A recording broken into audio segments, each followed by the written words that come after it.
It's a pleasure to be here with you today. I want to talk to you about two topics, which are accountability and participation. And I'm going to start with accountability since we're all talking about charter schools. Sure. I understand the difficulty you might have with your budget, but just as you're saying you have the difficulty integrating technology into the school system, and the school system has always overcome, no matter what the budget was or whatever the system is, that working with or alongside charter schools is something that is certainly, I would imagine, within your ability to do. Especially considering that charter schools seem to save lives of children that fall through the cracks of the public education school system, and they are public school students. So I'd also like to remind this legislature that it really is our job to make sure that students are educated, whether it's a public school charter student or a public school student. It really doesn't make a difference. Every student who is educated and has the knowledge to go to high school, college, and beyond, and become a functioning, participating member of society is not only good for New York, it's good for our country. That's right. Okay, so that brings me to the accountability part. Usually when I ask for accountability, I'm kind of vilified in saying that, I'm going after teachers.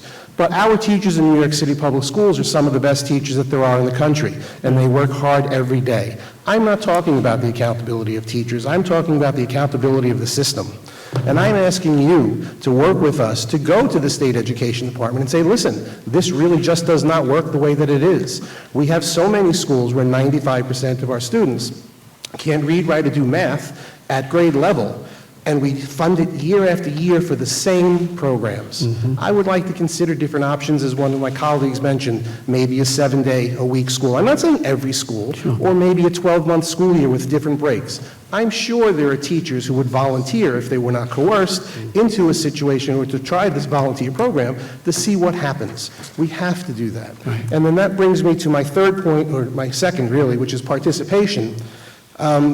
I am the former president of CEC 31 for 7 years, okay?